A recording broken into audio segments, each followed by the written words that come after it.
লেখা একটা কবিতা আছে, আমায় ছিঁড়ে খাও হে শকুন। সেই কবিতা শহীদ শরীফ উসমান হাদী নিজেই আবৃত্তি করেছিল। সে বলেছিল যে আধিপত্যবাদের দোসররা আমার সারা দেহ ছিঁড়ে ছিঁড়ে খাও, কিন্তু আমার মাথা খাইও না, অর্থাৎ আমি মাথা বিক্রি করব না। কিন্তু দুশ্মন শহীদ শরীফ উসমান হাদীর মাথায় গুলি করেছে, জীবন দিয়েছে, কিন্তু শহীদ শরীফ উসমান হাদী প্রমাণ করেছে ধিম ধিম বাজে গণ তুন্দুবি দামামা, হাকে বীর শির দেগা নিহি দেগা আমামা। আজকে ইনশাআল্লাহ এই জমিনে আমরাও আল্লাহর কসম করে বলি, 18 কোটি জনগণের পবিত্র শিরায় 1 ফোঁটা রক্ত থাকতে আমার মাতৃভূমির 1 ইঞ্চি জমিন ভারতের বেঈমান তোরা নিতে পারবি না।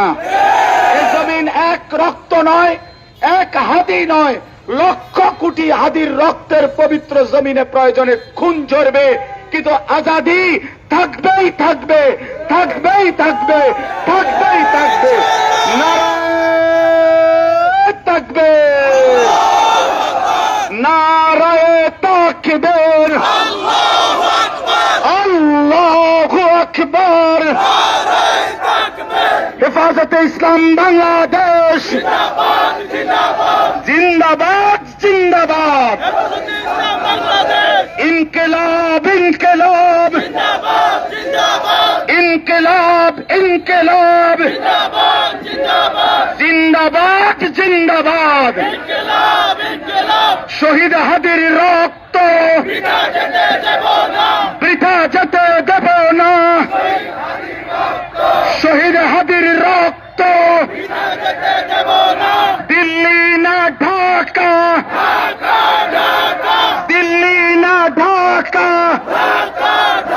গোলামি না আজাদি, গোলামি না আজাদি। আমার ভাই শহীদ কেন, আমার ভাই শহীদ কেন, মোদি তুই জবাব দে। নারায়ে তাকবীর। এজন্য যুবক শেষবারের মতো বলো, তুমি কে আমি কে, তুমি কে আমি কে,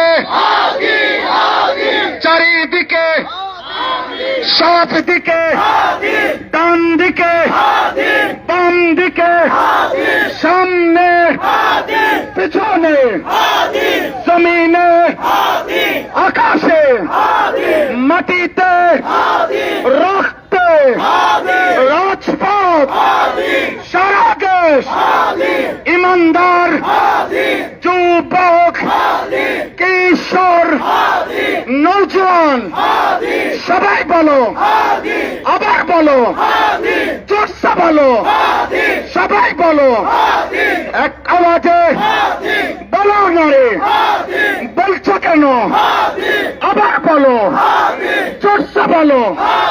লড়াই যাব, লড়াই যাব, স্বাধীন হবে, আজাদ হবে, রক্ত ঝরবে, খুন ঝরবে, বিজয় আসবে। আমরা সবাই, তোমরা সবাই, মারা সবাই, বোনেরা সবাই, বাচ্চা সবাই, পুলিশ সবাই, প্রশাসন সবাই, সারা দেশ, সারা মাটি, সারা দেশ রক্তে আমার স্বাধীনতা। সবাই বলো নারায়ে তাকবীর। হেফাজতে ইসলাম বাংলাদেশ, ইনকিলাব, ইনকিলাব।